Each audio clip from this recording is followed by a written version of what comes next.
On June 13th, 1996, 18-year-old Angie Dodge was sexually assaulted and murdered in her Idaho Falls, Idaho apartment.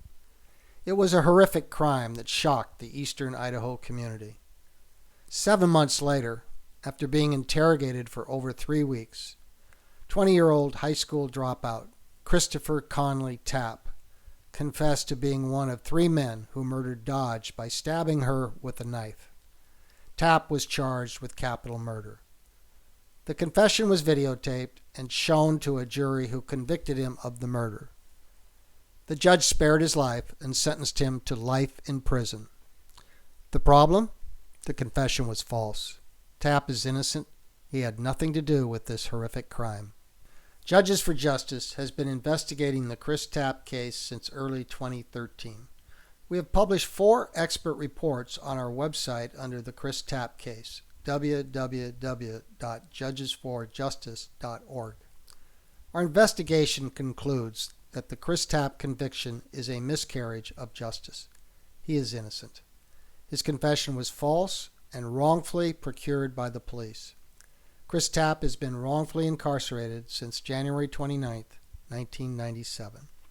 18-year-old Angie Dodge was found murdered in her Idaho Falls apartment by 2 co-workers on June 13, 1996, about 11 a.m. She was last seen alive about 12:20 a.m. on June 13, 1996, when 5 friends left her new apartment after visiting. Angie had been stabbed 16 times. She was found on the floor next to her air mattress. Underneath her body is one of her bed sheets, soaked in blood. Her comforter was toward her feet. She was on her back. The killer had pulled her sweatpants partially down and her t-shirt had been pushed up. There was male DNA on her pubic, hip, and thigh area. There were no defensive wounds. A DNA test produced a full profile which has never been matched to anyone, including police suspects Ben Hobbs and Chris Tapp. Additional touch DNA testing was done in 2013 on 3 pieces of crime scene evidence. It excludes Tapp and Hobbs and shows the profile of only one male, the same profile as in 1996. On January 4th, 1997, a friend of Angie's, Ben Hobbs, was arrested in Ely, Nevada for rape. He had controlled his victim with a knife. From that point on, Ben Hobbs became the #1 suspect of the Idaho Falls Police Department. He remained the sole suspect until his DNA did not match the crime scene DNA on January 17, 1997.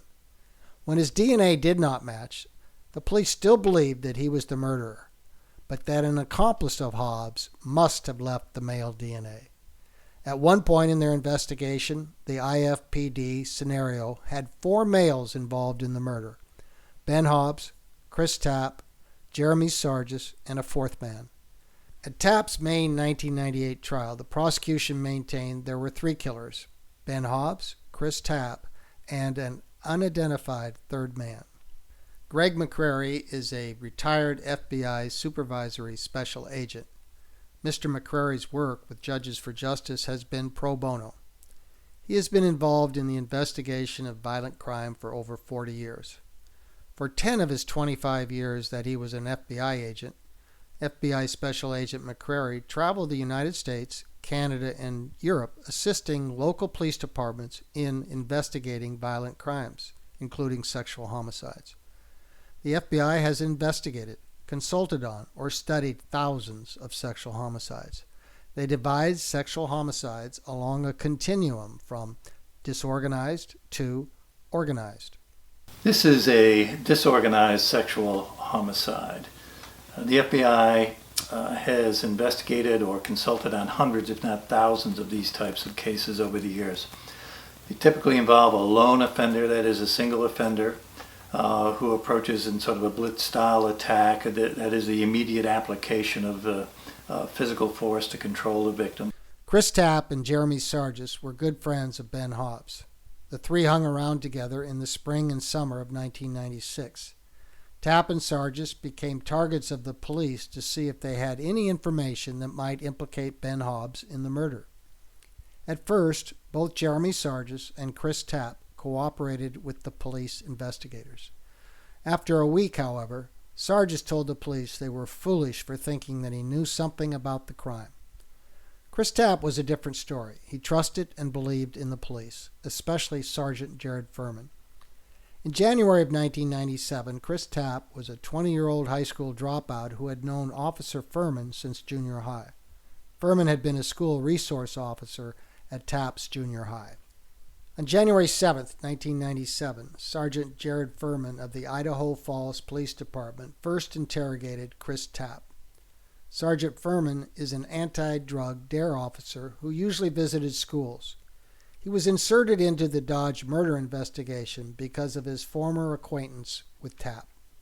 Between January 7th and February 1st of 1997, Chris Tapp was interrogated 9 times, mostly by Sergeant Jared Furman and lead detective Ken Brown. He was polygraphed 7 times by Detective Steve Finn of the IFPD. The key to understanding the false confession of Chris Tapp is in the polygraph videos. Judges for Justice has spent hundreds of hours studying the 9 interrogations and 4 of the polygraph videos. There are close to 30 hours of actual video. Tapp gave 6 separate and distinct stories. Prior to each one of the 5 story changes, he is given a polygraph examination by Detective Steve Finn, sometimes with the help of Sergeant Furman. In the polygraph examinations, we see the coercion and manipulation of a frightened 20-year-old. Much of what the police tell him is false. However, Tapp trusts the police and he believes everything they tell him. The police are engaging in what is called noble cause corruption. The police are on a noble cause to get the killer locked up and make the community safe. This causes them to bend the rules. They coerce, lie to, and manipulate a trusting Chris Tapp. The following is a synopsis of how this false confession happened. Notice the pressure on Tapp and the interplay between the threats of the death penalty, the immunity agreement, the polygraph ruses, and the suppressed memory theory. 1. Tapp is told there is good evidence that Ben Hobbs killed Angie Dodge. 2. Tapp is told he failed his first polygraph and he could be charged with conspiracy or accessory. He might be looking at the gas chamber. 3. Tapp is arrested and charged with accessory after the fact. He spends 6 nights in jail. 4. Tapp is promised and is given an immunity agreement in exchange for implicating Hobbs. 5.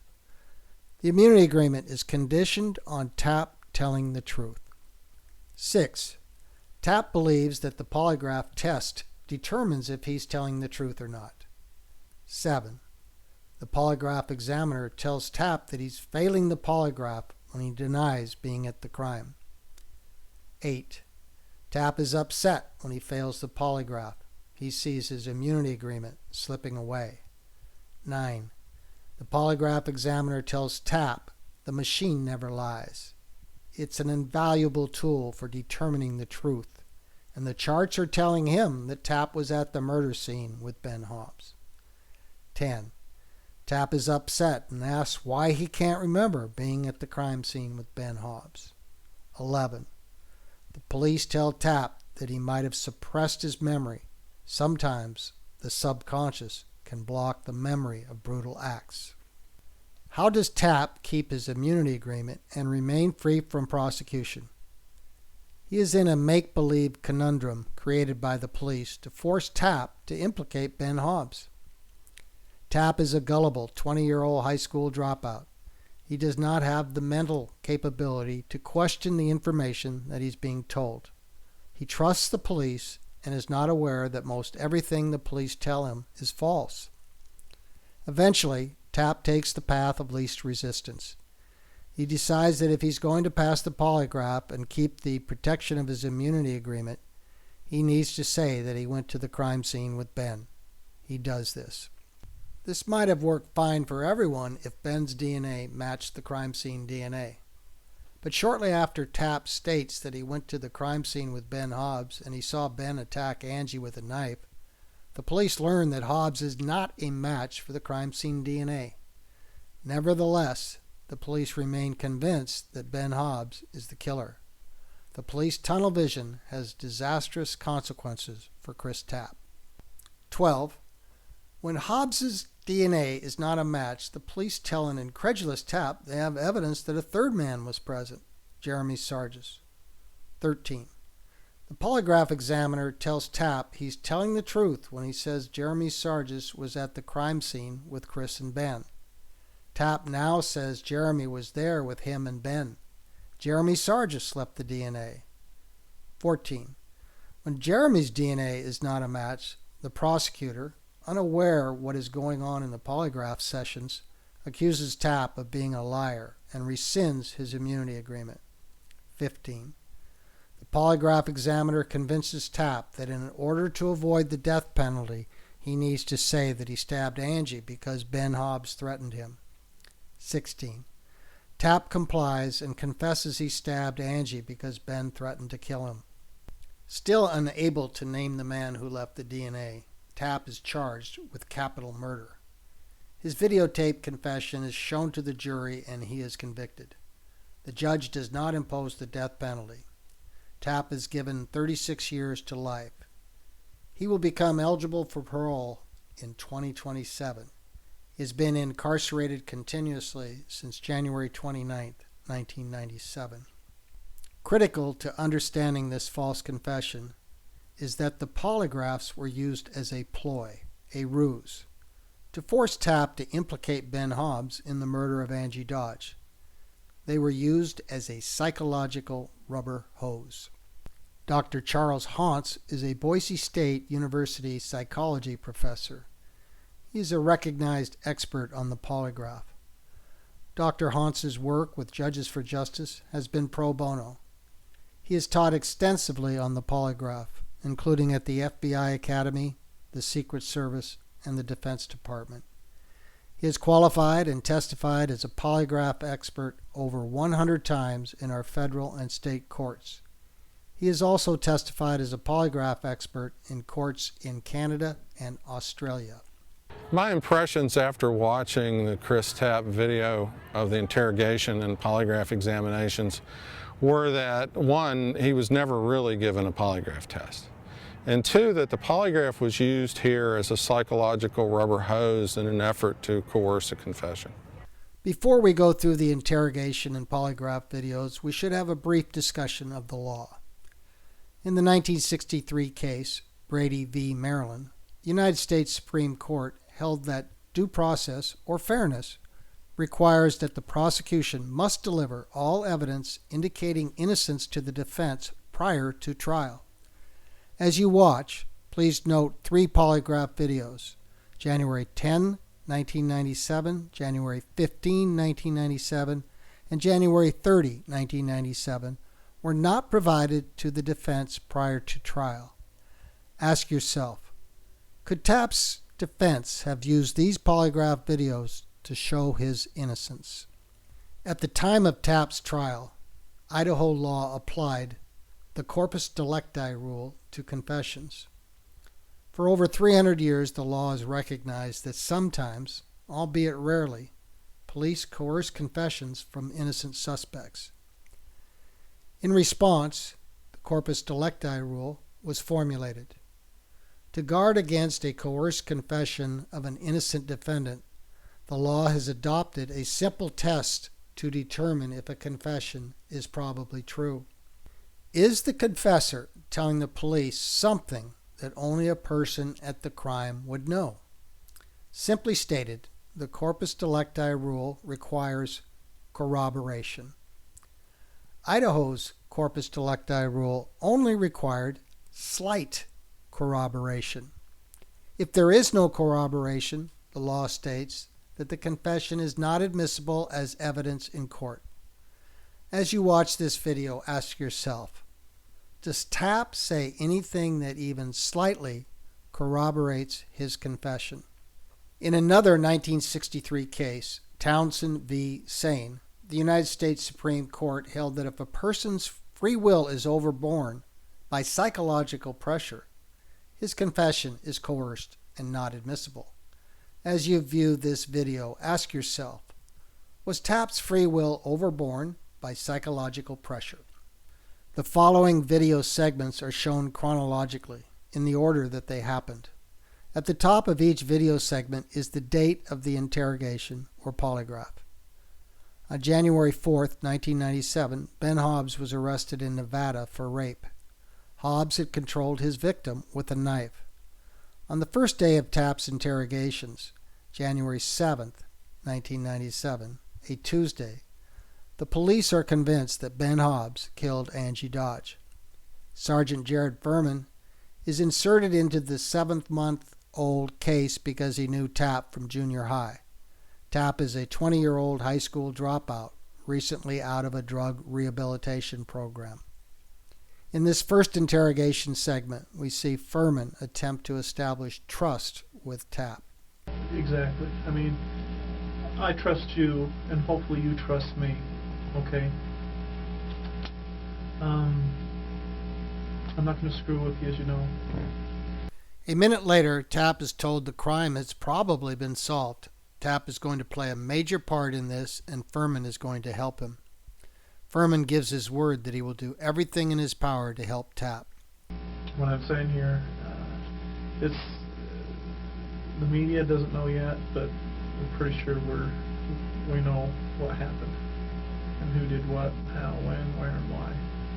Yeah, we're pretty close, and you're going to be like a major part in all this. Oh, great.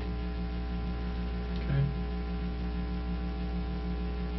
And so what I want to try to do is this: you and I talk as frank and honest as possible, and this I will tell you. Okay. I will do everything in my power to help you. Okay? Okay. And I give you my word on it. Okay. Furman tells Tapp the police have pretty good evidence that Ben Hobbs killed Angie Dodge. Happens if we told you we had some pretty good evidence against you on Ange. So be it. I mean, there's not much I could say, in his defense, because I'm not asking you necessarily to defend him, just how does that make Chris feel? confused. I never thought Ben was like that. Honest truth, I never thought Ben was like that. Tapp tells his first story. Story number 1. Tapp does not know anything about the crime or Ben's involvement. I mean, I'm going to be straight up and truthful with you. If I did anything know about this, I would say, but I do not know. That's honest truth. I'm not lying. I'm not going to shave his ass. It's not even trying to save my ass anymore. It's just going to bring out the truth. Tapp volunteers to take a lie detector. Circumstantially, he gives credibility to lie detectors. He believes they recognize the truth and they can be used in court. And I'm being truthful. I mean, I'll take a lie detector test. I will sign anything that would just verify what I said, and you can take it to court. I don't. Furman tells Tapp information about the crime. The way it happened. I was there in the autopsy, okay? I mean, okay, if you're gonna kill someone, okay, kill him, but don't butcher him. You know what I mean? Yeah. Tapp is told that the victim was stabbed and sliced more than once. But he did the number on her. It wasn't just, stab once or slice once. There was a lot of aggression. Without any indication of any knowledge of the crime, Sergeant Furman tells Tapp he might be able to get complete immunity. What happens if I talk with the prosecutor to see a possible complete immunity from you, for you, complete? 48 minutes into the 1/7/97 interrogation, Tapp still maintains he knows nothing about Ben's involvement in the Dodge murder. I didn't know. If I did know, I'd say something. I didn't know he did it. If he did it. Okay?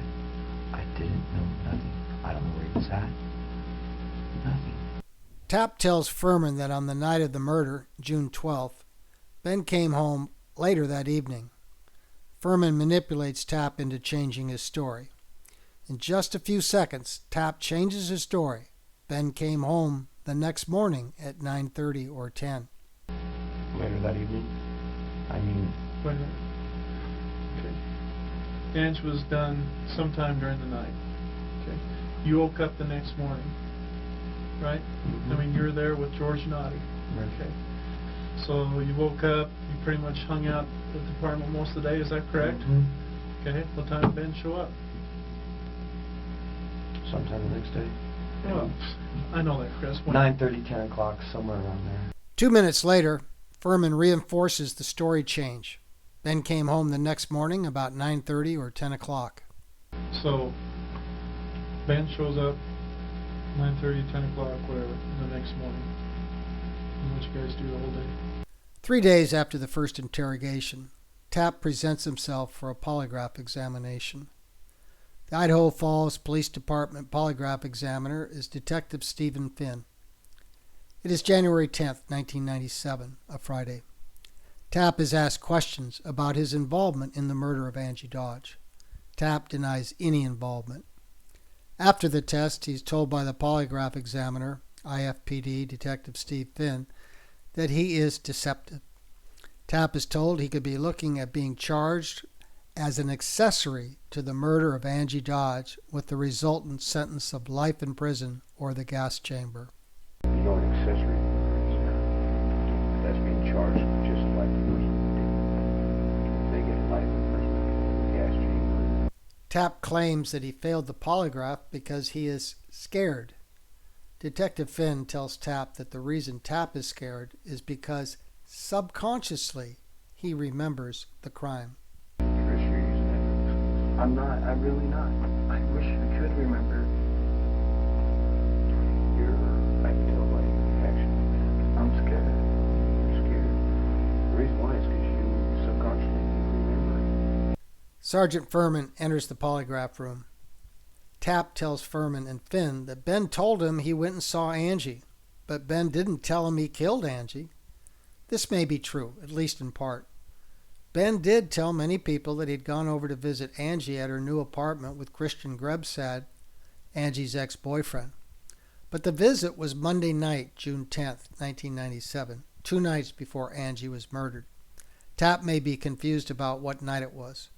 Furman tells Tapp he is up to his eyeballs with Ben. You told me you went and saw her. You didn't tell me you killed her.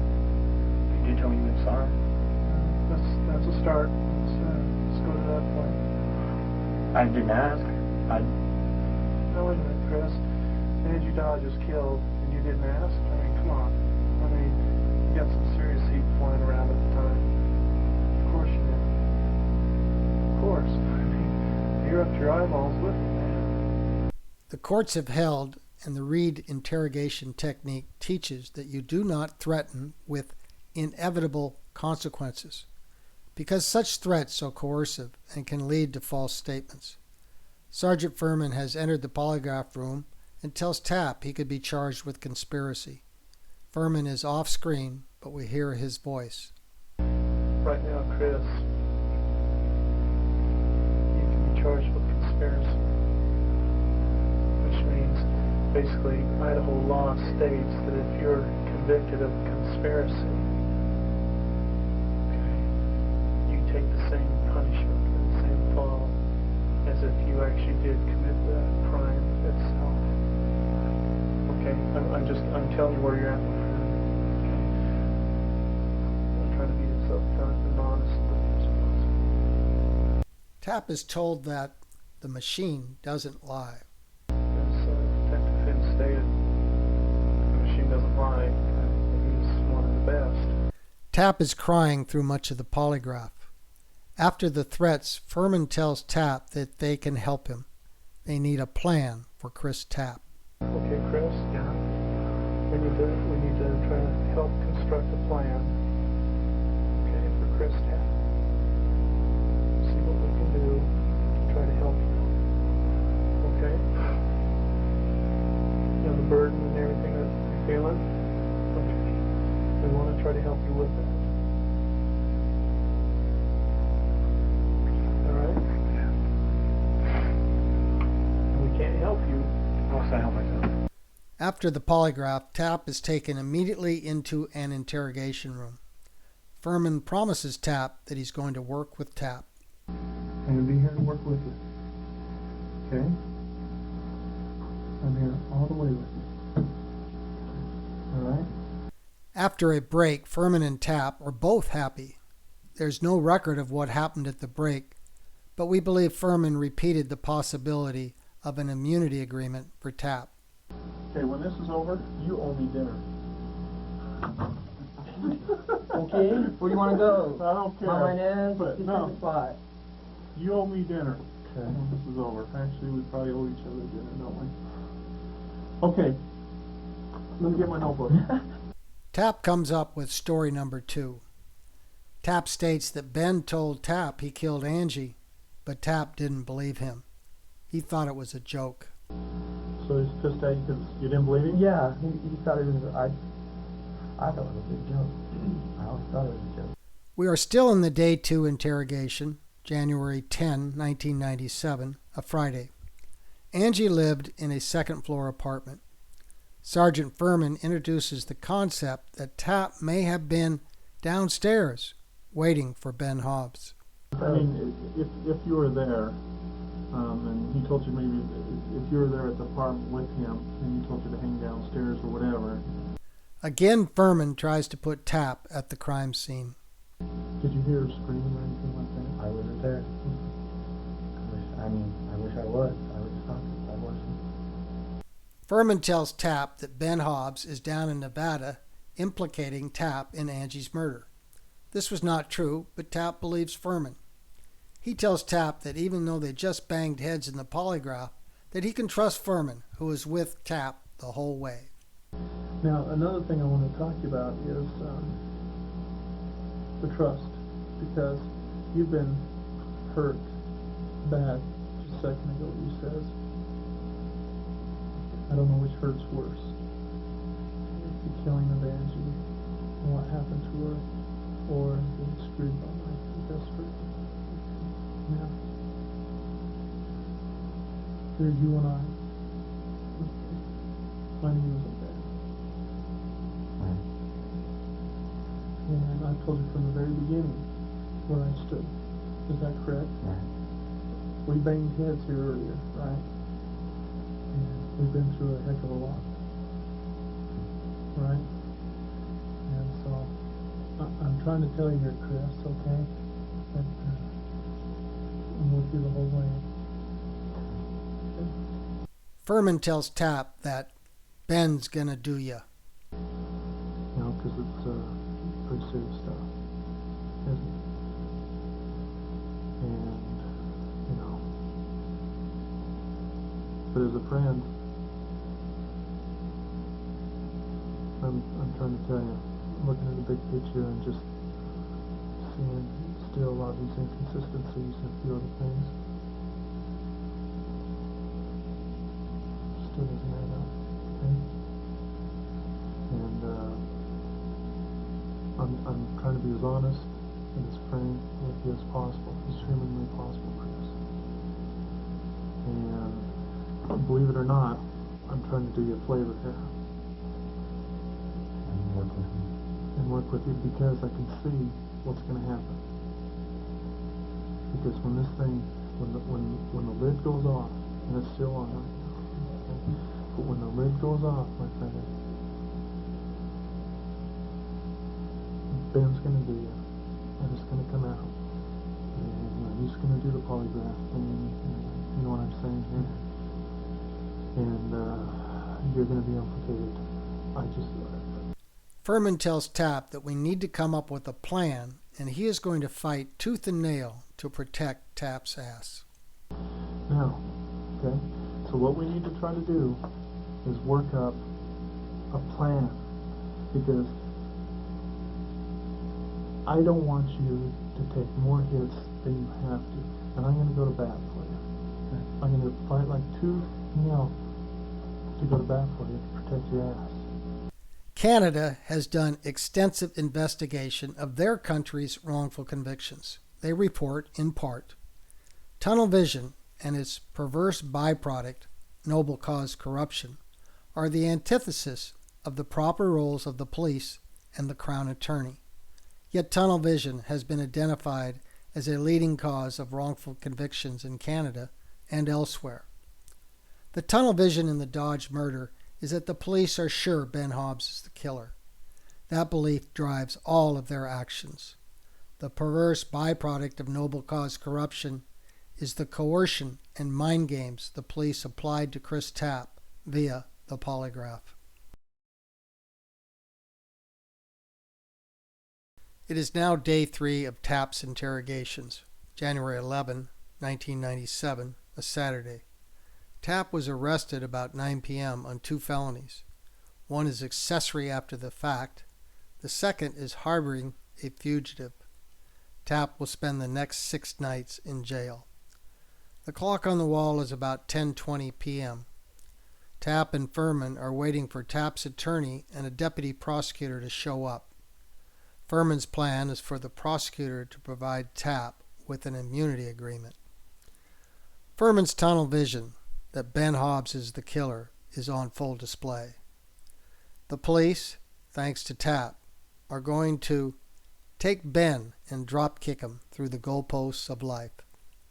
Bottom line. If I would have done this earlier, I Well, would. not only that, but I want you to seriously think what I told you in the car, okay?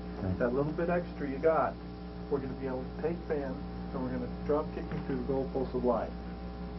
Okay, I'm serious as a heart attack. Furman's goal is to get Ben Hobbs. The tunnel vision is apparent.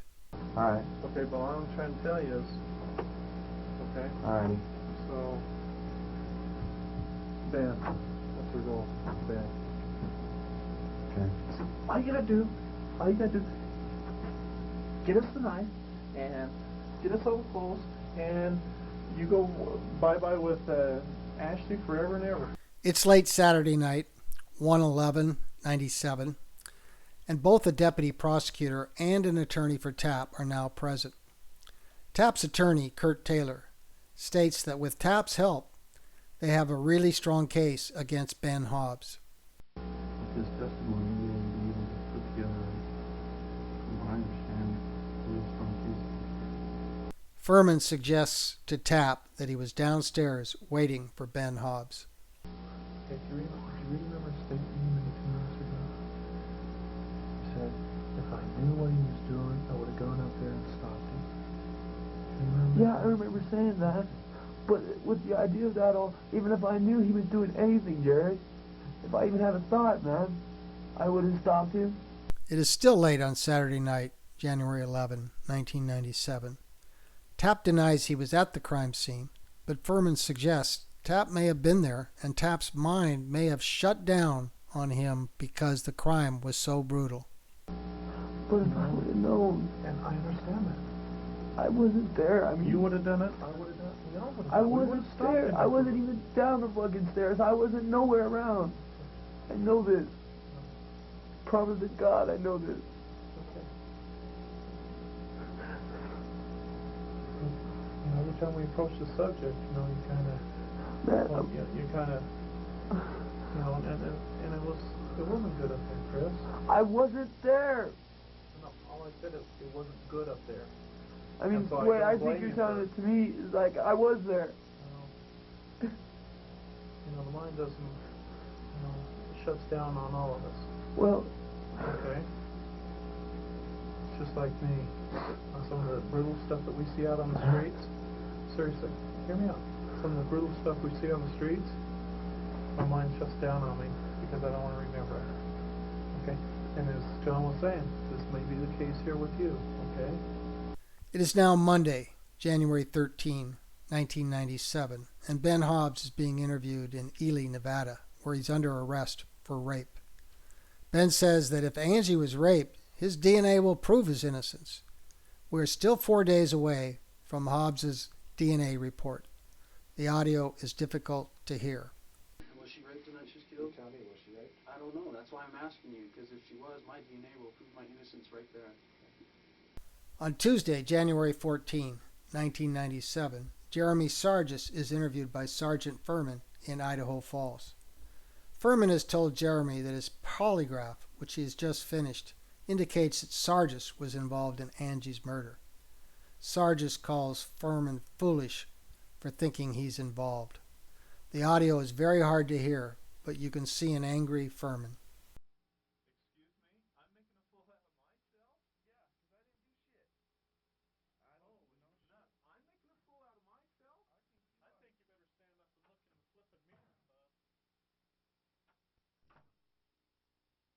It is now Wednesday, January 15, 1997. It is Tapp's Day 4 of interrogations. The judge has approved an immunity agreement that provides that Tapp is free from prosecution on 2 conditions.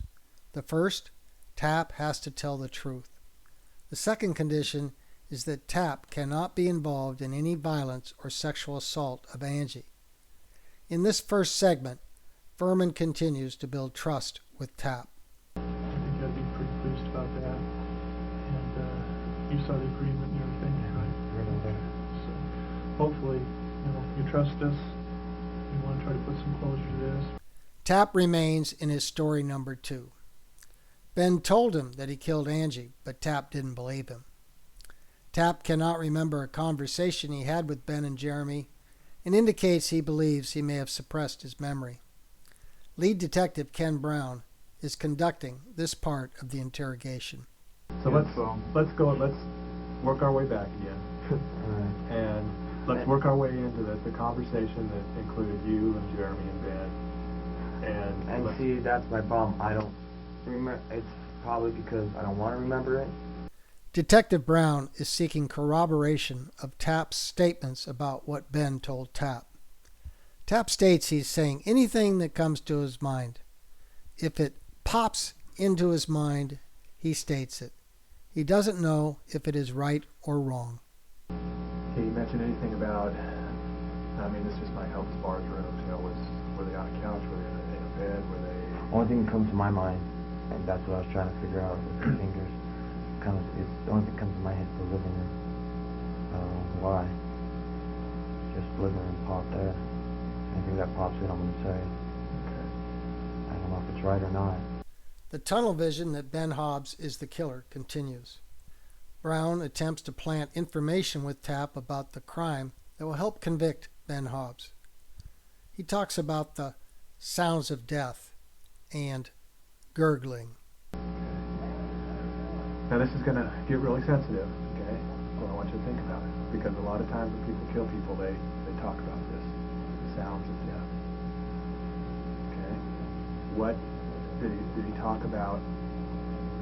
Any sounds? Did she try and scream? Was there gurgling? This 4th day of Tapp's interrogation, January 15, 1997. The police are trying to convey to Tapp 2 themes. The first theme is they believe Tapp may have been at the crime scene, downstairs waiting for Ben, who was upstairs with Angie. Tapp denies being at the crime scene. I wasn't there. Which is be horrible. I wasn't there. No. And I'm not saying you were. Okay? That's I'm what not. it sounded to me. No, I'm not. Trying to put me there. The second theme is that it is okay if Tapp was at the crime scene, because Tapp has an immunity agreement that protects him from prosecution. Both of these themes are repeated at least 5 times each. Detective Brown informs Tapp that as long as Tapp didn't participate in the crime, it is okay if he was there. If in your mind, if you were there, you're thinking, oh man, I'm in deep trouble now. I'm in deep trouble. I'm in deep trouble. As long as you didn't have anything to do with what was going on there, you're in no more trouble than you are now. Sergeant Furman suggests to Tapp that he was at the crime scene, and Tapp is starting to question his memory. Maybe he was there. But the impression I got from it is you're like downstairs waiting for him because he said he wanted to go up and talk to him for a few minutes and talk to her for a few minutes. And the impression I got is you're downstairs just kind of outside waiting for him, and you made the comment, if I hadn't known, and that's where your pain was really starting to come through, is because I could feel it then, that you wish you could run up the stairs and stop him. And if my problem, maybe I was there, I just don't know. Almost 2 hours into the 1:15:97 interrogation, Tapp is in a quandary. He is unsure. Maybe he was downstairs at the crime scene. Or maybe he's just picturing himself there because of all the stories he's been told. Tapp states that if he was downstairs, he just doesn't remember it. And see, that's my problem. I don't know if my pain is because I just pictured myself there, you know, when he's telling the stories. I don't know if I pictured myself there or if I was downstairs. I just don't know. Even my mind, you know, I just don't remember that. I wish I could. There is currently no video of the last half hour of the day 4 interrogation, but there is a transcript. On page 27 of the FBI transcript of 1:15:97, Detective Brown: is there a possibility that you were there downstairs? You were out on the lawn? You were somewhere else? And Ben? Tapp: maybe. I just don't know. Brown: okay. Tapp: if you guys want to put me down the stairs, hey, that's cool. Maybe I... Brown goes on to say that he doesn't want to put Chris Tapp anywhere. Tapp on page 28, last page of the transcript, says twice, "In my heart, I know I was at home." Immediately after this interrogation, Tapp is taken into another room for a polygraph examination. The video of this 1:15:97 polygraph was discovered by the IFPD in September of 2015 and then turned over to Tapp's defense. First, he is told by Detective Finn that the polygraph will determine if he is telling the truth. I want you to understand one thing. These are detailed questions about the incident, about what's going on, to see if you're telling the truth. 2 minutes later, Detective Steve Finn tells Tapp that the polygraph chart will tell us what has been suppressed. We'll know on this chart here in a few minutes what's suppressed.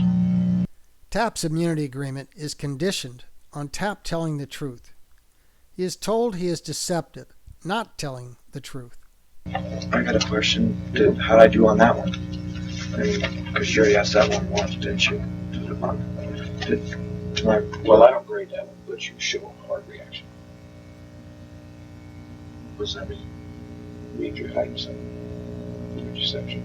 At about 28 minutes into the 1:15:97 polygraph, Tapp has been told many times that he is being deceptive on his answers. Tapp tells Finn that he is a wreck. He sees his immunity agreement slipping away. He emotionally asks, "If I was there, I'd remember it, wouldn't I? Wouldn't I remember it? That's my thing. I don't remember it." Regarding Angie Dodge being killed, were you in the apartment at the time she died? No. Okay, these questions.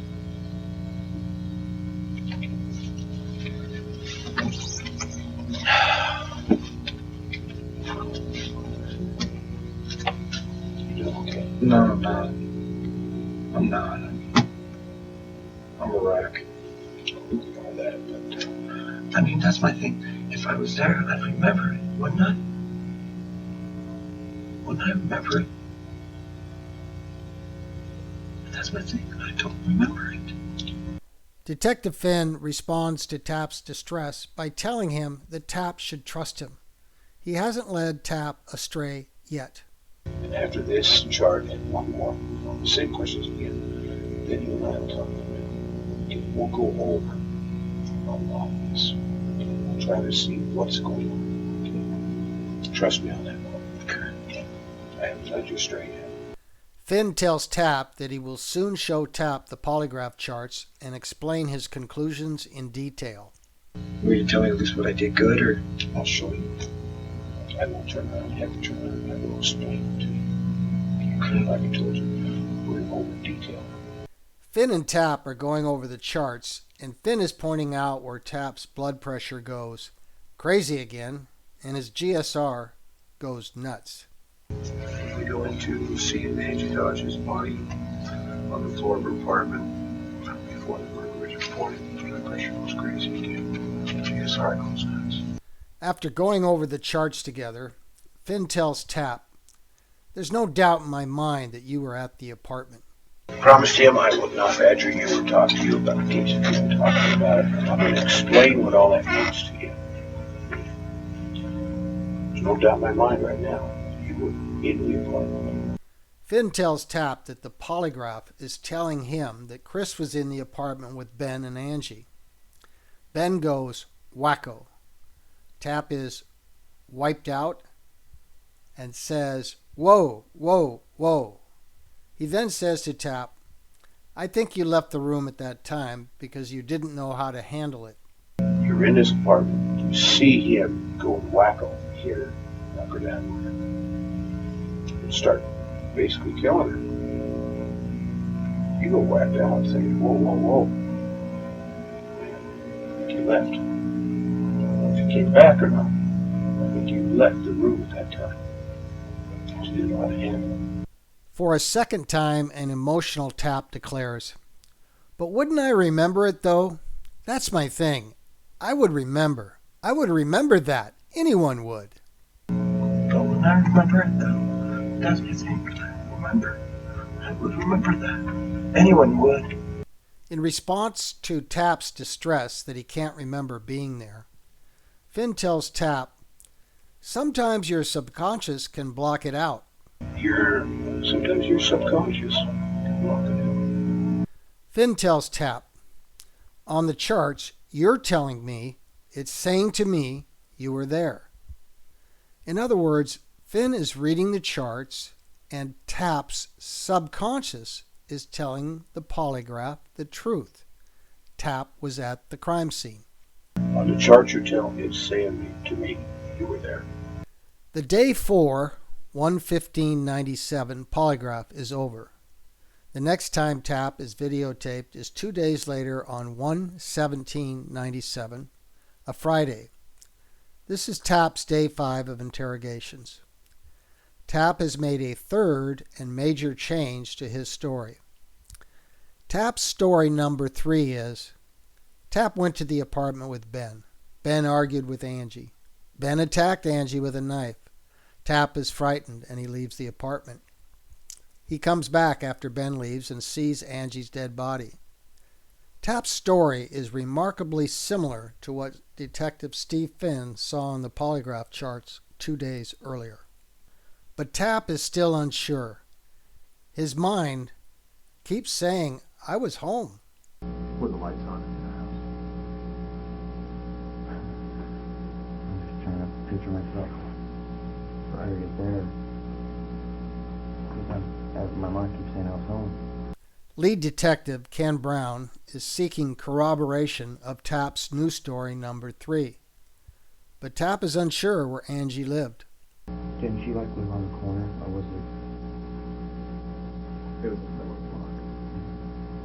Tapp attempts to show on a diagram the layout of the apartment, but he doesn't know where the bedroom is. And like over here at the kitchen. And back, bathroom back here, and bedroom like back here. At noon on 1/17/97, Tapp has finished writing his story number 3. Tapp misstates the written statement as 1/18/97. After a lunch break, the interrogation resumes, and the police are seeking details that will allow them to satisfy Idaho's law that requires slight corroboration. After a couple of hours with no corroboration from Tapp, they alter course and throw some cards on the table. Furman and Brown show Tapp a crime scene photo to see if the picture might jog Tapp's memory. This violates police interrogation protocols. Crime scene photos should be holdback information. What we're going to do now is really throw some cards out on the table. I know where you're going with this too, by the way. Seriously, here we go. Poker night? This is probably going to be a little bit traumatic for you. Okay? When we go in and do a crime scene, we take pictures of the crime scene. Okay? I'm going to show you one of them. I want you to tell us if that's how you remember it, if that's how you don't remember it. Maybe it's going to jog some memories for you, and we're going to go from there. About 25 minutes after Brown and Furman show Tapp crime scene photos on 1/17/97, lead detective Ken Brown learns from Pam Markham at the state lab that neither Ben Hobbs nor Chris Tapp matched the semen DNA left at the crime scene. Pursuant to Ken Brown's report, it is about 2:45 p.m. on Friday, 1/17/97, that he has this phone call with Pam Markham.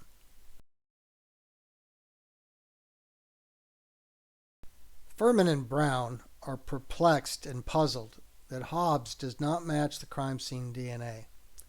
About 2 minutes after receiving the DNA information, the clock on the wall is 2:47. Furman asks Tapp if there could have been a third person with Chris and Ben. Furman asks if Jeremy Sargis was there.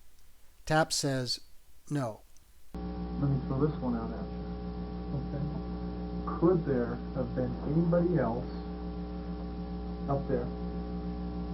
Could there have been, was there another person that went with you and Ben?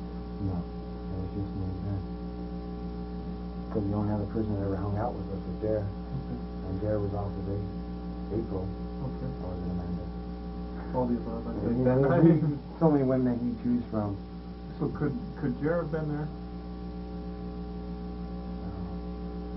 At about 2:50 p.m., Furman's beeper goes off while interrogating Tapp. Tapp asks if it is someone important. Someone important? No. At about 2:55 p.m., 5 minutes after his beeper went off, there's a knock at the door and Furman leaves the room. Tapp says, "It's the 5-0. Easy. Come in. The 5-0.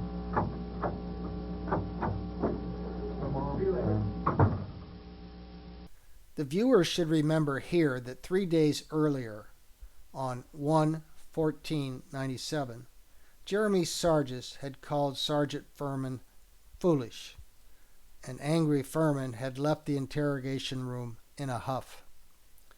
A minute after walking out of the interrogation room, Furman returns. Furman tells Tapp, "It looks like Jer was probably there at one time." An incredulous Tapp asks, "How could he have been there? I would remember Jer being there, wouldn't I?" It looks like he probably was there at one time, yeah. Yeah. How could he have been there? I remember Jared being there, wouldn't I? I would think. Tapp trusts Sergeant Furman. Whenever Furman says something like, "We have evidence of," or "It looks like," or "The prosecutor is saying that," Tapp believes him. The problem is, it is never true. Furman tells Tapp that new evidence is showing there was probably a third person involved. Apparently, new evidence is starting to come out that there's probably a third person involved. Okay, that's fine. Furman is not blaming Tapp for not telling him about another person besides Ben and Chris being involved. Why not? Maybe Furman recognizes that the police are the source of Tapp's story, number 3. Instead, Furman tells Tapp that he's doing a hell of a job, but there are critical missing puzzle pieces. There's another person involved. So we're just missing some puzzle pieces here. That is all. You know, that's cool. I mean, you've done a well of a job. You really have, Chris. But we're still kind of apparently we're still missing some pieces here. And really, are they big pieces? Or yeah, pretty big pieces because, like I said, the information we just got sounds like there's probably another person involved. mean, and that's pretty critical, wouldn't you say? Yeah. Tapp has been in jail the last 6 days. In the next segment, Tapp is telling Furman he is not going to cover up for anyone because he has a great deal. His immunity agreement. It is. I mean, but I'm not trying to cover up for nobody. But I got a great deal. Yeah, you've got a great I deal got an going. outrageous deal, and I ain't gonna screw that up. God, no. That's pretty important. Right there, and I ain't gonna screw that up. I mean, they're all talking about me. They can go home tonight. Furman is interrupted for the third time in 12 minutes when there's a knock on the door and a piece of paper is slid under the door. It is presumably from lead detective Ken Brown. It has a question on the paper that Furman asks Tapp. Just to see me? More evidence. Special delivery. Whose little Chris lives by your mom? Tapp is fully aware that his immunity agreement requires him to be truthful. Furman continues to tell Tapp there is a third person involved. There's a third party there. Third person's involved. Okay. And I want you to think long and hard about it. And, part of the agreement. It's being straight up honest and truthful. And that's not true. As the 1/17/97 Day 5 interrogation ends, Furman sums up the evidence for Tapp. He tells Tapp that we know Ben, Chris, and Jer are at the crime scene. There's a third party involved. You got Ben, you got Chris, you got Jer there. At the end of Day 5, Tapp is released after spending 6 nights in jail. But before his release, Tapp is taken to Angie's apartment, the crime scene. He comes back the next morning, January 18, 1997, a Saturday, for a polygraph with Detective Finn. Tapp story number 3 on 1/17/97 is that Tapp went to the apartment with Ben Hobbs. Ben attacked Angie. Tapp ran away, and Tapp returned to see Angie's dead body after Ben left. But everything changed when Brown and Furman learned that Hobbs's DNA is no match. At 2:45 p.m. on 1/17/97. In a 25-minute span, from 2:45 to 3:10 p.m., Brown and Furman are struggling to make sense of the new information. It's a puzzle. Furman suggests to an incredulous Tapp that it looks like Jeremy was there. Tapp does not remember seeing Jeremy at the murder scene. Remember, in the previous polygraph of 1/15/97, Finn had told Tapp he failed a number of questions. But on 1/17/97, Tapp's story number 3 changed again, and he corrected those failures. The polygraph of 1/18/97 opens with Detective Finn going over the questions Tapp failed previously. Tapp points out how he has corrected those polygraph failures by saying, "Took care of it." Actually, you killing Angie Dodge showed deception, but I didn't kill her. You didn't kill her. And then we went over being in the apartment at the time. So deception, Seeing the body on the ground. You were there. so deception, but took care of all that. And we go over the part of being in the room when she was being killed. Okay, you show hard deception. Okay, you were there. You already admitted that. Took care of it. But on when she actually died, I don't get that reaction. Okay, so just tell me you either turned around, left the room, went outside, went downstairs, whatever. 4 times during this approximate 1-hour polygraph, Tapp will state he doesn't remember seeing Jeremy at the crime scene. Here Tapp says to put Jeremy in as the third person at the crime scene. So it's you, Ben, and Jeremy. Jeremy. Let's just put you in there.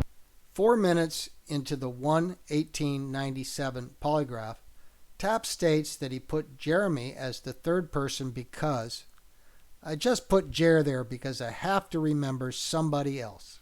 I just put Jer there because I have to remember somebody else. Detective Finn is going over with Tapp what the main polygraph question will be. Tapp states that he is speculating that Jeremy was there. It was Ben Hobbs, Jeremy Sargis, and yourself at Angie Dodge's apartment when she was killed. Not died, when she was killed. Oh, yeah. Okay. You remember. I'm speculating that Jer was there because... So I'm going to go yes on that. Okay. This is Tapp's third polygraph. He has failed his previous polygraphs. 24 minutes into the polygraph, Tapp is told that he's telling the truth about Ben Hobbs, Chris Tapp, and Jeremy Sargis being at Angie's apartment when she was killed. Finn points his finger at Tapp and says, "Finally, you are telling 100% of the truth on that part." Tapp is delighted that he has passed the polygraph. I want you to look at something. There's a question of was Ben Hobbs, Jeremy Sargis, yourself, and Angie Dodge's apartment when she was killed? Yeah. Finally, you are telling 100% of the truth on that part. Even though Detective Finn told Tapp he was telling 100% of the truth on that part, Finn writes in his polygraph report of 1/1897 that, quote, "Chris scored out at +1 with a +5 needed for truthful and -9 needed for deceptive. Chris showed inconclusive for the charts with leaning towards truthful."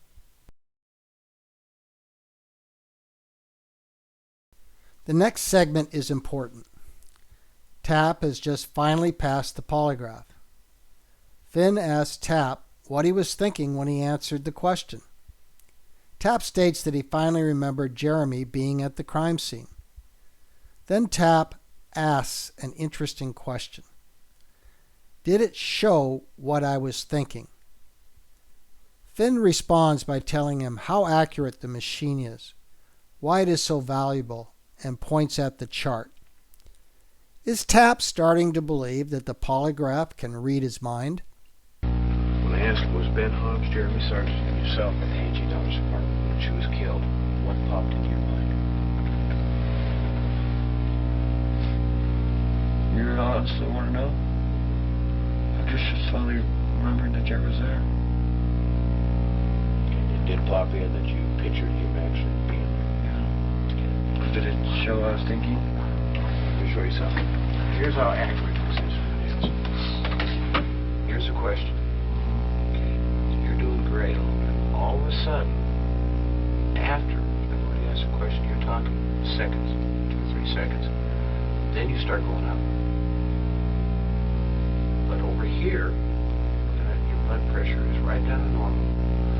You hardly even move on your GSR. Where earlier in life, you're going worse. Okay? But all of a sudden here, just your blood pressure, the GSR goes up because you thought of something. And that's why this instrument is so valuable, especially on a truthful person. In spite of just telling Finn that he saw Jeremy at the crime scene when he answered the question, almost immediately Tapp states, "I just never remembered seeing Jeremy there." You remember seeing Jer there? One could interpret these 3 previous segments to mean that Tapp is thinking that the polygraph knows the truth, even though he doesn't remember it. One of the conditions to Tapp's immunity agreement is that he cannot be involved in any violence towards the victim. Finn tells Tapp that the charts are telling him that Tapp was not involved in the actual stabbing of Angie, so the immunity agreement sticks. You were not right there when she died. And you, yourself, were not involved in the actual stabbing of Angie. That part of you, there's no doubt in my mind. So you got nothing to worry about there. The agreement sticks. Pointing at the chart with Tapp standing right next to him, Finn tells Tapp he is telling the truth. If we'll move it here, that's stigmatic quality. You're telling the truth. The Saturday, 1/18/97 polygraph is over, and Tapp proceeds into an interrogation room with Sergeant Furman. Tapp will now tell his fourth, separate, and distinct story. It is similar to story number 3, the day before, but now a third person is added, Jeremy Sargis. On 1/18/97, Tapp's story number 4 is that Ben Hobbs, Jeremy Sargis, and Chris Tapp went to Angie's apartment on the night of the murder. Ben and Jeremy argue with Angie. Ben and Jeremy attack Angie. Chris is frightened and runs away. Chris comes back to see Angie's body after Ben and Jeremy leave. It is almost identical to the day before, except Jeremy Sargis is added. In the next segment, Furman is repeating part of Tapp's story number 4. Things are getting a little bit heated. Jared's involved too. He's telling her, why'd you say this? Right, trying to defend Ben. Okay. If at any time I'm missing anything, please jump in. But 35 minutes into the 1/18/97 interrogation, Furman adds a new topic.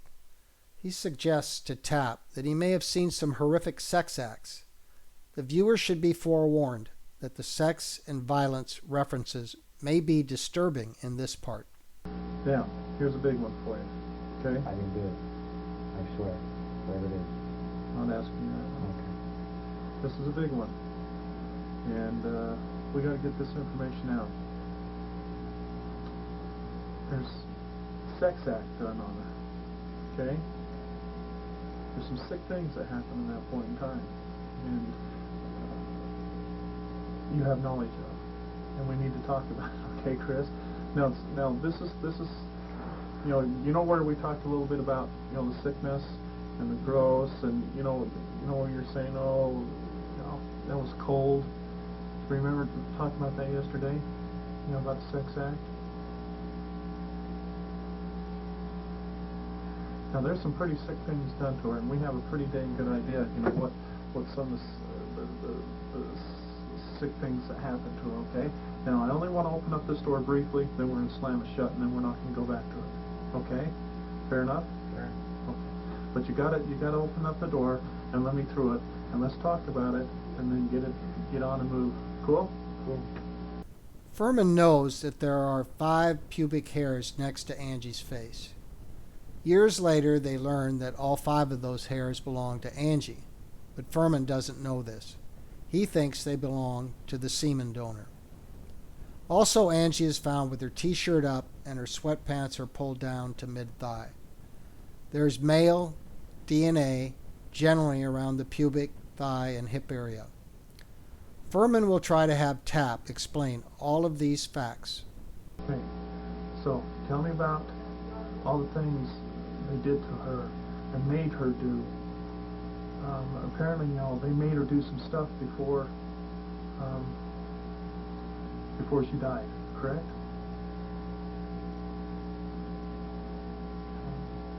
I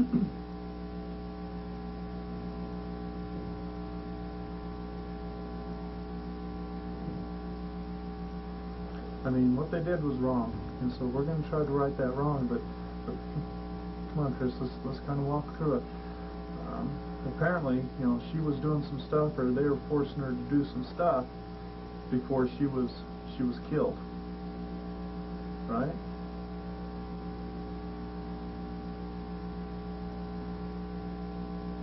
When Furman keeps pressuring Tapp, he responds that they made her do forcibly sex. And that's the part that's so ugly, isn't it? Yeah, sure it is. So, okay, let's open up the door just for a minute, okay? Let me in, okay? I'm trying. All right. So, what'd they make her do?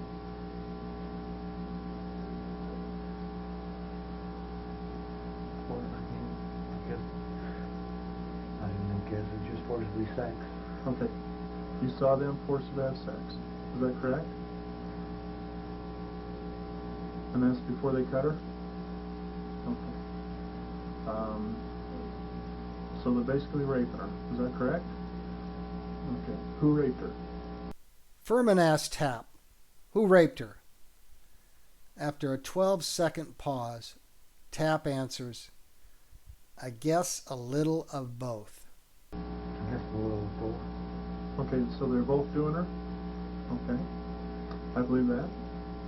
Furman now takes Tapp through some horrific sex acts. Okay, so when one is on top of her, how'd they rape her? They doing it straight? They doing it vaginally? They doing it anally? A little both. There's a little both. Okay. Who was doing her from behind?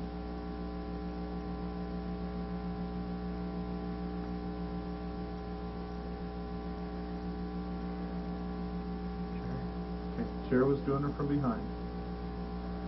Who was doing her in the front then? Ben. Okay, Ben was doing her in the front. Okay, who tried to have her do the oral sex? Who tried to have her give him the blowjob? Jer.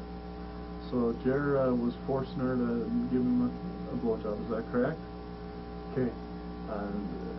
One point in time, was one of them trying to make him give him a hand job?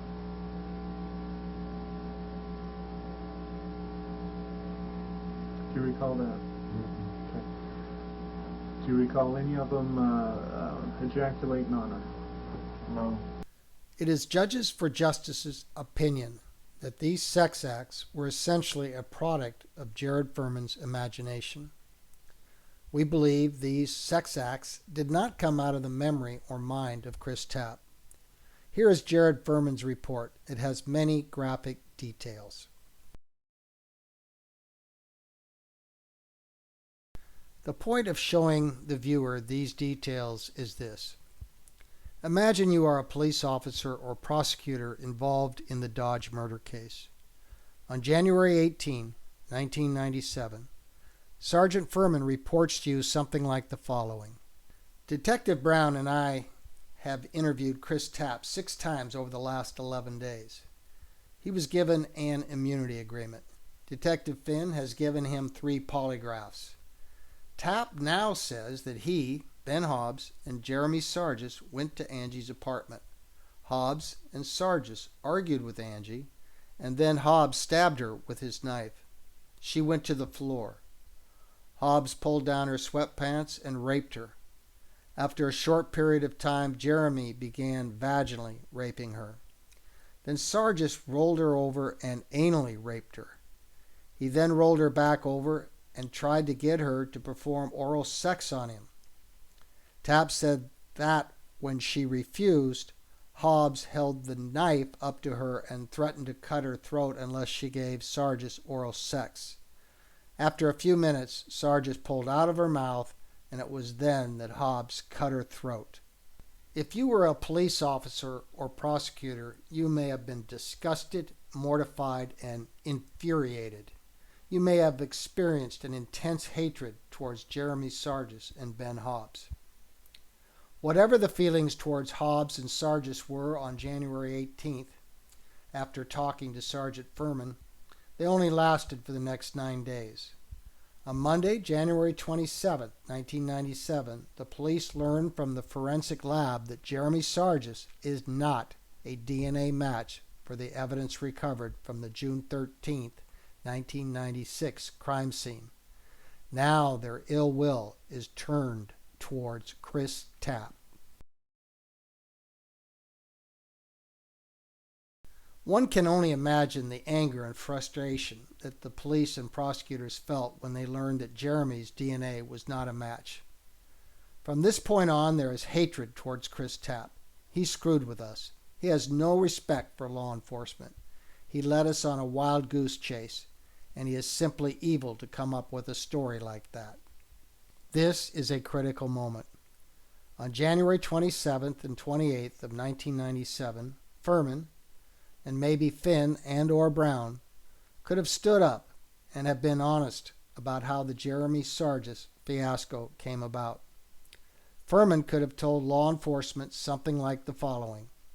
Look, don't be angry with Chris Tapp for this. On Friday afternoon, January 17th, we learned that Ben Hobbs and Chris Tapp did not match crime scene DNA. So we had a hunch. It must have been left by Ben Hobbs' best friend, Jeremy Sargis. So we tricked Tapp into believing a third person was at the crime scene, and that person was Jeremy Sargis. Detective Finn helped us with that ruse, and Tapp named Jeremy Sargis as the third person. I then guided Tapp through a series of sex acts to match crime scene evidence. Well, our hunch was obviously wrong. The DNA does not match Sargis. We know that today, but don't blame it on Chris Tapp. Blame it on me. No doubt that would have been a difficult admission to make, but the failure to do so has been a disaster for the entire community and the Idaho Falls justice system. It has been a travesty for Carol Dodge, Angie's mother, and Chris Tapp. On Wednesday, January 29, 1997, the prosecuting attorney for Bonneville County, Kip Manwaring, angrily tells Tapp that he's a liar and that his immunity agreement is rescinded. Tapp is not told any specifics of why he is a liar. Manwaring tells Tapp that he's not going to jail. According to Sergeant Furman's report of 1/29/97, Tapp was brought in because it was found that part of his statement involving Jeremy Sargis was false. It is interesting that Furman only believed that part of Tapp's statement was false. Furman's report also noted that Tapp took a polygraph, and during the polygraph, Tapp wanted to go back to Dodge's apartment. There is no recording of this event and the interaction between the police, Finn and Furman, and Chris Tapp. Finn and Furman were alone with Chris Tapp for the polygraph, the ride to the crime scene visit, and the ride back to the police station.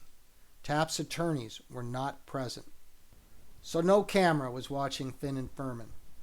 Because of this, did they coerce Tapp? We will never know. At a 2012 hearing, Tapp claimed he was threatened with immediate death by Furman. Jared Furman denied that he threatened Tapp. However, Steve Finn testified that essentially Tapp's claims were correct. Tapp was threatened with death. Here is a copy of page 10 of Furman's report. It has the date of 1/29/97. He states that only the part of Tapp's statement about Jeremy Sargis was false.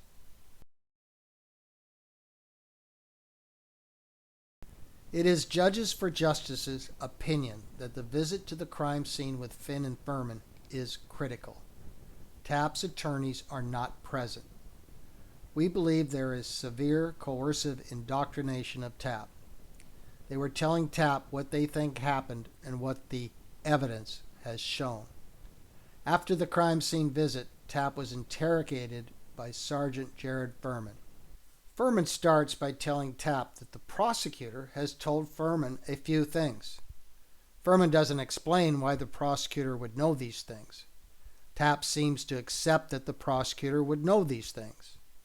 We believe that Furman is using the prosecutor as a foil to allow Tapp to be told things that Furman and Finn did not cover at the crime scene. The first thing that the prosecutor told Furman is it looks like Tapp never left the apartment. Now, talking with the prosecutor, okay? First of all, more than likely you never left the apartment. Tapp appears to be now accepting that he was at the crime scene. He seems to have internally adopted his statements. He hasn't been told yet that his statement about Jeremy Sargis being at the crime scene is false. The second thing the prosecutor has told Furman is that it looks like Jeremy Sargis was not at the crime scene. A surprised Tapp asks, then what happened? Tapp's asking that question speaks volumes. It says he looks to Furman for answers and he doesn't know what happened. Second of all, Jeremy Sargis, there's a dang good chance he wasn't there. The third thing the prosecutor said is that another person was involved that Chris Tapp has not told us about. Tapp acts like he has no idea who this third person is. Third of all, there's definitely another person involved that you haven't told us about. There's definitely another person involved that you have not told us about. Okay, the evidence has borne that out. The fourth thing is that the prosecutor has said the contract is dissolved. Tapp is, of course, aware of that. Okay, all right. Talking with the prosecutor, okay, this contract is dissolved. The Reed technique is an interrogation technique that most police officers around the United States learn. Critics have claimed that the Reed technique leads to false confessions. John E. Reed and Associates has issued a memorandum in response to their critics. They point out that they specifically teach their students to not threaten the subject with inevitable consequences. They point out that false confessions happen when interrogators engage in behavior that the courts have ruled to be objectionable, such as threatening inevitable consequences. In the Day 2 polygraph on January 10th, Tapp had been threatened with several inevitable consequences, such as being charged with conspiracy, life in prison, and the gas chamber. In the next segment, Furman threatens Tapp with going to prison. We are only 3 minutes into the Day 7 interrogation. Okay, right now, the way it looks, you're going to jail and in prison. Okay. He said I wasn't going to jail. Not today. Okay, because he understands the medical things that's going on in your dad's life and everything else. Like I say, he's a compassionate man, but... Actually, Tapp has been protected from prosecution in prison because he has had an immunity agreement in place. That is why the prosecutor told him he was not going to jail. After Furman threatens Tapp with prison, he tells Tapp that he can possibly get another immunity agreement even if he cut Angie. Now, in talking with him, hypothetically, if Chris Tapp was holding on to Angie as she was being cut, and then some other stuff was going on, or if Chris Tapp took part in the knife in any way, shape, or form in cutting her, okay? But I didn't. Would you listen? I'm sorry. Okay. Hypothetically, I said. Okay. If you took part in any of that, that's okay. Because you're still here, you're still showing some good faith that you want to cooperate, and the prosecutor will reconsider another possible. Exactly. Right. So if Chris Tapp was involved in any way more than what you told us, which it sounds like you possibly were, okay, to some degree, okay, a new contract could possibly be constructed. The possibility of an immunity agreement is a promise of leniency. The Reed technique teaches to not promise any leniency because such promises have led to false confessions. Now Tapp remembers that during his last polygraph he passed, 1/1897. He was told that he was telling the truth when he said Jeremy was at the scene. Tapp asked Furman, "But why would I pass the lie detector test then, Jared?" Right. But why would I pass the lie detector test then, You Jared? didn't. You have not passed the lie detector test. I passed the last one? No, you did not pass the last one. To the contrary, Tapp was told he passed the lie detector test on January 18th, 1997 by Detective Finn. Let's quickly look at what happened 11 days earlier. I want you to look at something. There's a question of was Ben Hobbs, Jeremy Sargent, yourself, and Angie, Dodge Department, which is killed. Yeah. Tell the truth. Finally, you are telling 100% the truth on that part. And a second time, 11 days earlier, at the end of the Day 6, 1/1897 polygraph, Tapp was told he was telling the truth. There's no movement here. That's stigmatic quality. You're telling the truth.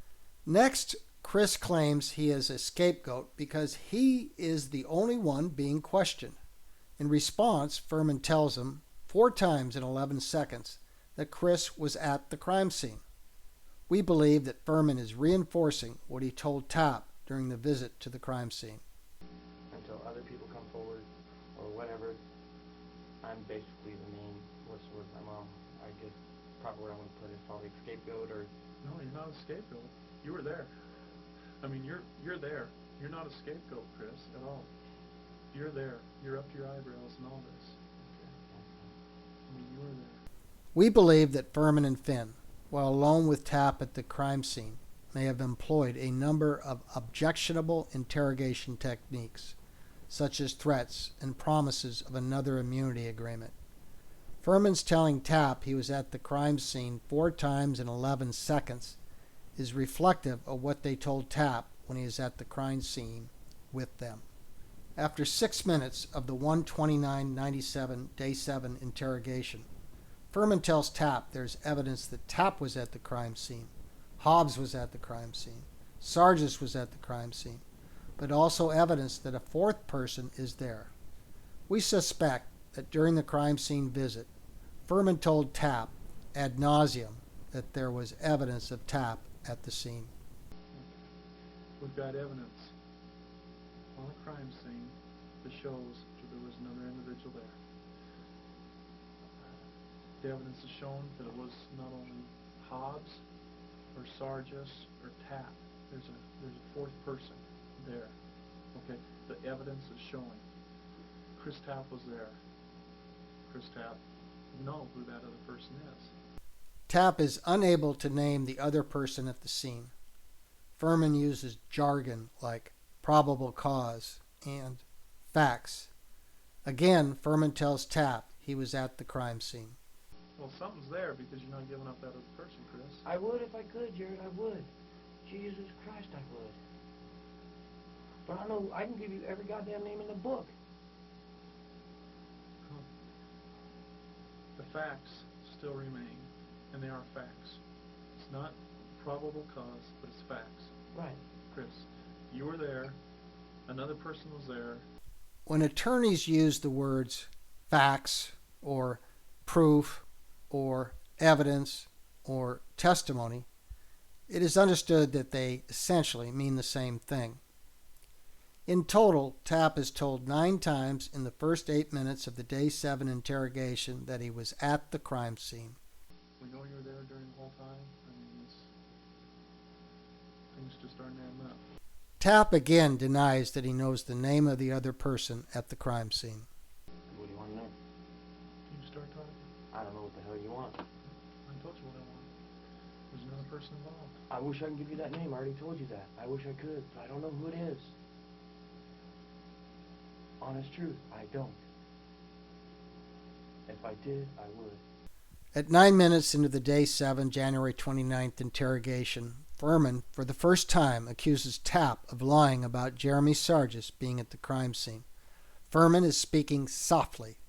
But I'm trying to tell you, Chris, the door is closed.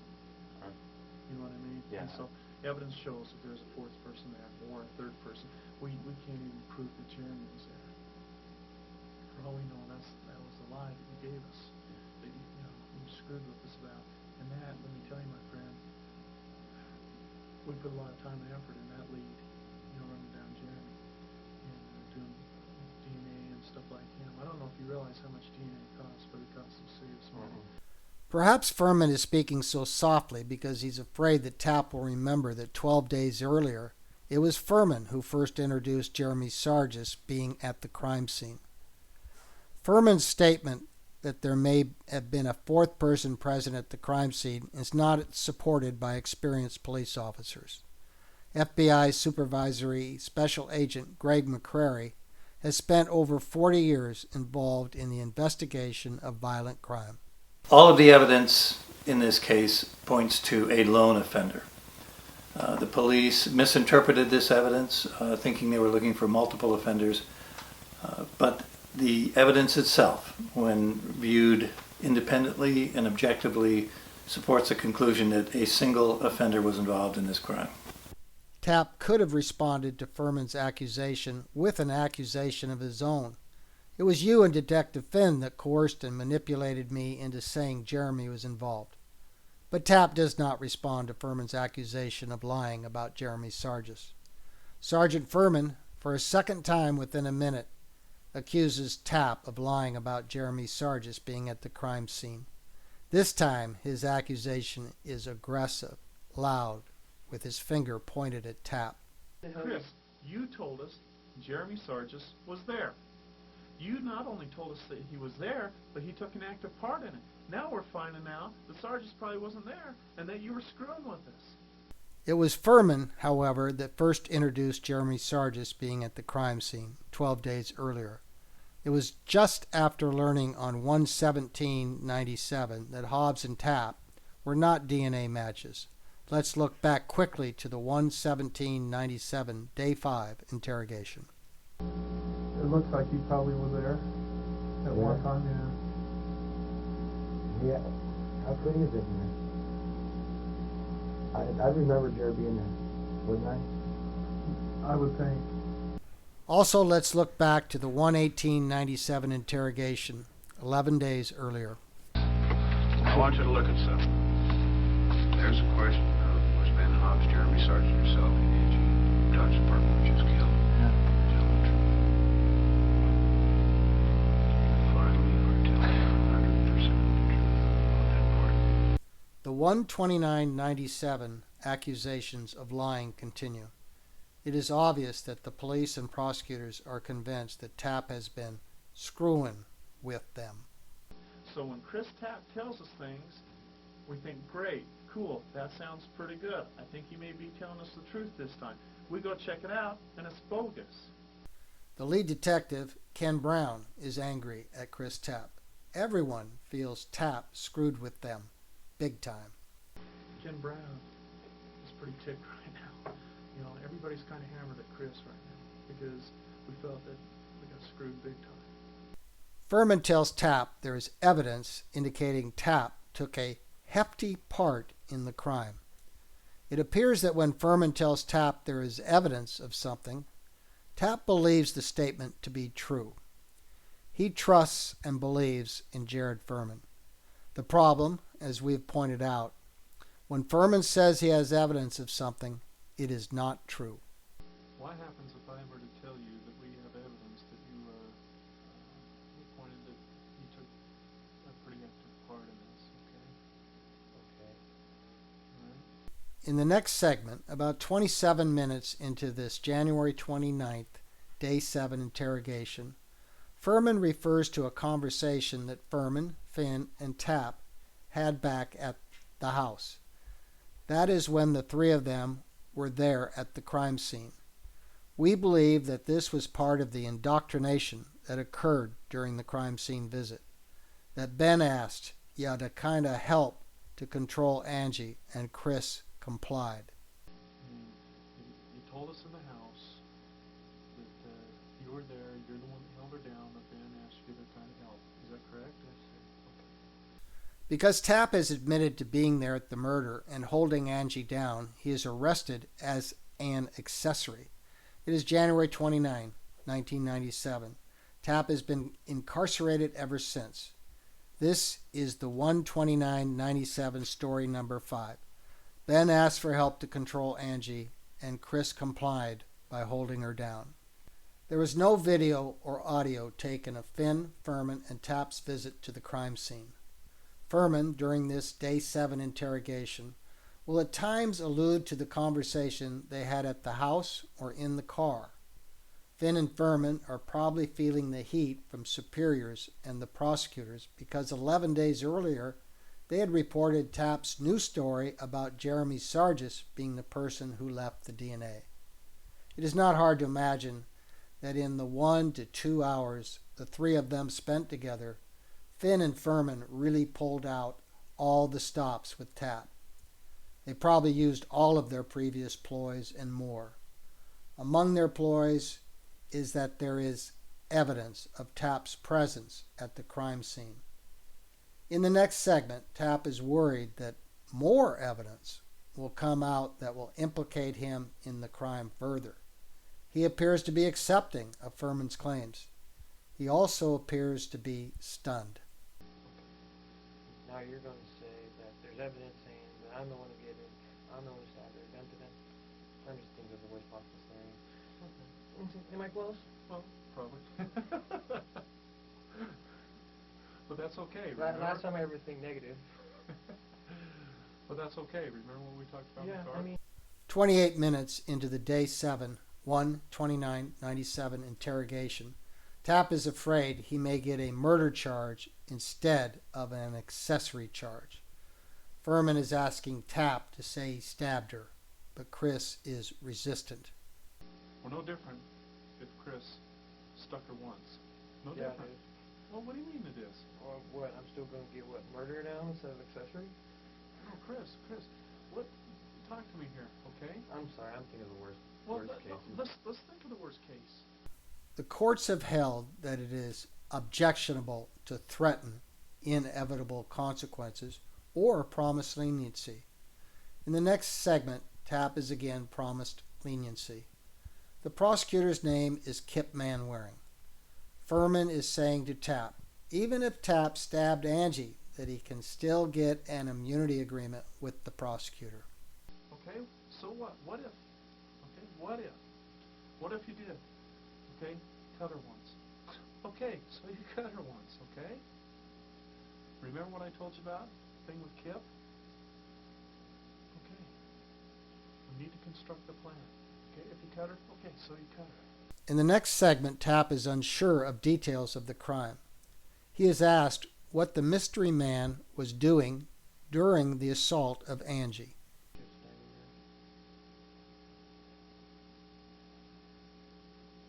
sure? I'm not sure. I'm not sure about anything, to be honest with you. So what's the mystery person doing? In the next segment, Furman is attempting to get Tapp to explain how and where the other guy ejaculated. There is male DNA generally around the exposed pubic, hip, and thigh area. Furman claims that during the crime scene visit earlier at the house, that Tapp had said the other guy masturbated over the body. Okay, now, when we were in the house, you said that the other guy was jerking off on her. Is that correct? Okay, tell me about that one. In the next segment, Furman is seeking corroboration of Tapp's story by asking Tapp where the other guy ejaculated. He just got off. I mean... Okay. Well, it's obvious he got off, but... I didn't... But where did he get off on her? Tapp is unsure with his answer, and he looks to Furman to help him. We believe Furman is covering up how he gave Tapp information at the crime scene visit. I'd say upper half of her body. Well, don't look at me. I wasn't there, Chris. Towards the end of the day 7, January 29th interrogation, Furman promises an immunity agreement. Kurt is one of Tapp's lawyers. Kip is the prosecutor. Because Kurt's going to come in and talk about it. Well, Kurt and Kip, when you finally give us the name, right? Once that happens, then Kurt and Kip can get together and start, doing their thing. Tapp's story number 5 on 1/29/97 is that Ben Hobbs and a third guy whose name he cannot remember murdered and sexually assaulted Angie Dodge. Tapp held Angie down because Ben asked for help controlling her. Tapp is arrested as an accessory.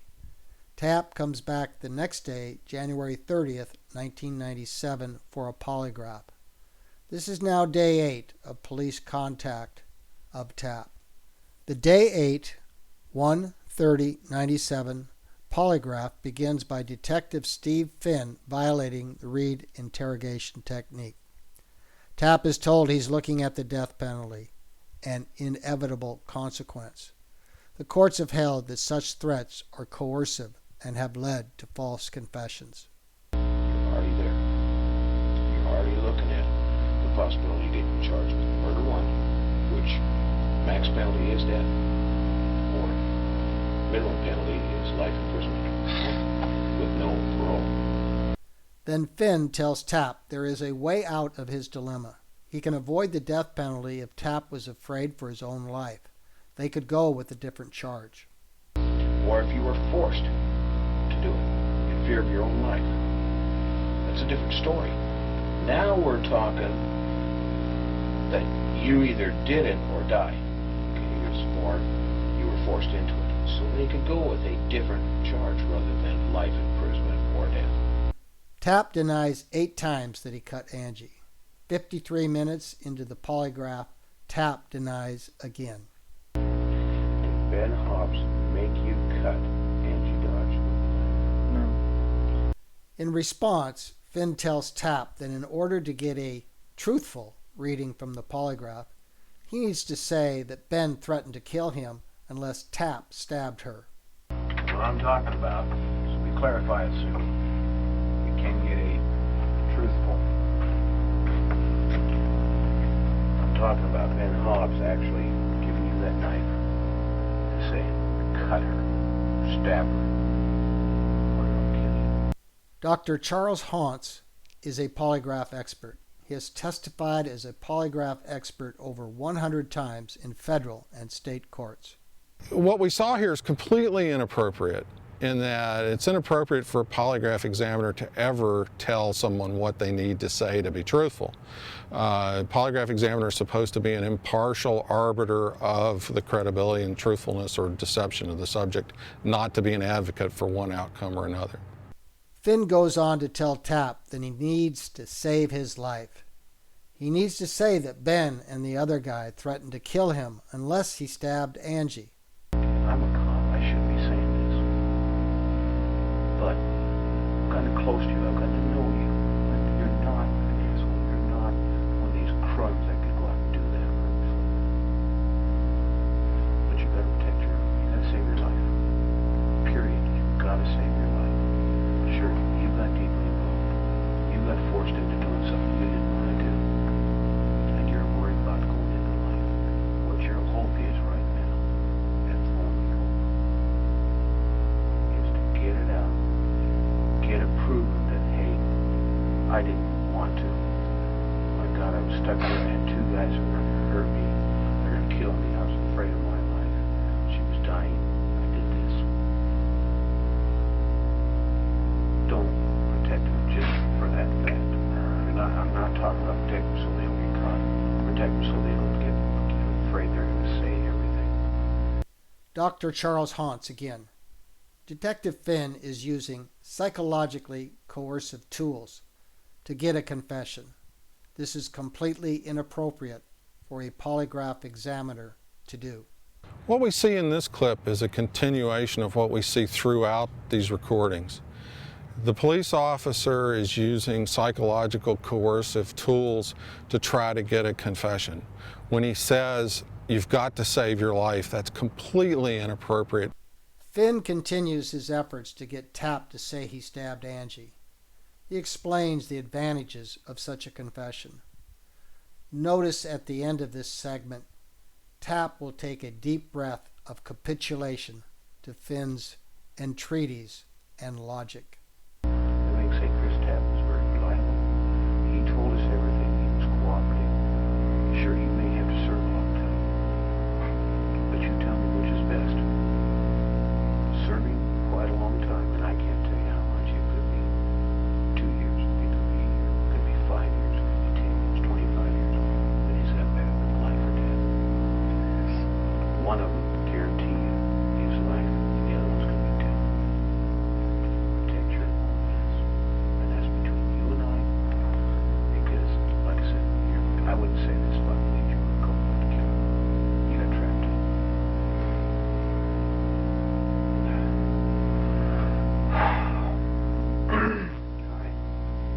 Finn and Tapp take a break.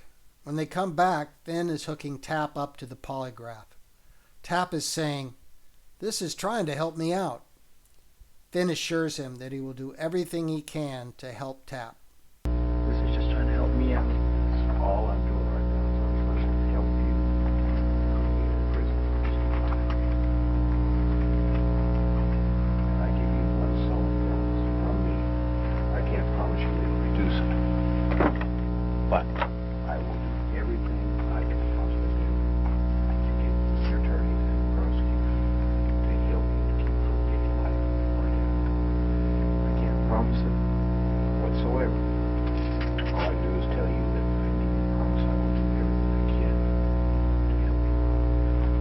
Tapp is hooked up to the polygraph and answers yes to the question if he stabbed Angie because Ben threatened to kill him.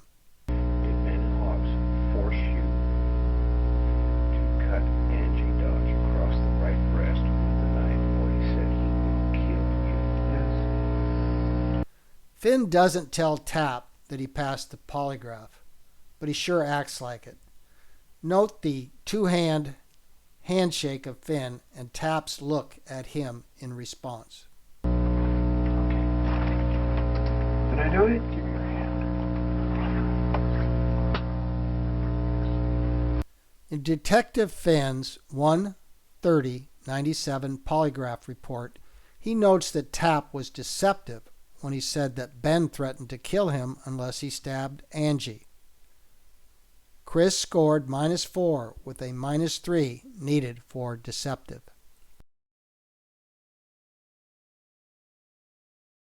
Tapp proceeds from the polygraph to his 1/30/97 day 8 interrogation. A new detective, Curtis Stacy, is now substituting for Sergeant Furman and doing the interrogation. It appears Detective Stacy has been cued to ask Tapp if Ben or the third guy, Mike, has threatened Tapp to do something so that he was a full part of the crime. Tapp responds that yes, Ben threatened him. What I'm thinking is Ben's cut her, Ben's raped her, Mike's raped her. I'm thinking maybe, do these guys threaten you to do something to her so that you're a full part of the crime? Yes, sir. And who does that threat? It's Ben. What does Ben say to Mike, to Chris? He says to cut her, do something to her.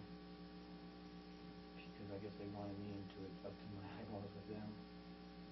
I was already up to it anyway, but... This is Tapp's sixth separate and distinct story, his final story. On 1/30/97, story number 6 is that Ben threatened to kill Tapp unless he stabbed Angie. We are now at day 9, 1/31/97.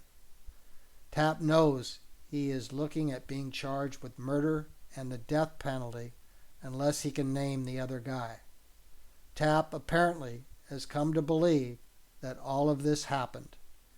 He tells Furman here that he has finally figured out how to read a polygraph after doing it so much. This is, in our opinion, proof that Tapp believes the polygraph has been telling the truth. His subconscious, which has blocked out his memory of this brutal act, is being read by the polygraph. He believes he was at the crime scene, even though he has no actual memory of being there. Tapp has figured out, finally, how to read the polygraph because he has done it so much. That's what I see. No, I No, don't. no, hold on. Let me go on with what I'm saying, okay? Alright. That's what I see. That's how I feel. I mean, I can't lie. I mean,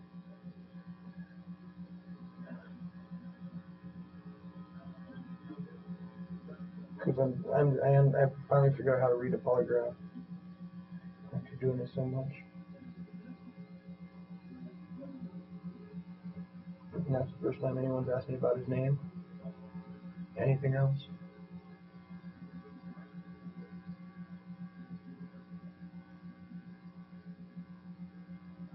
And it was off the school.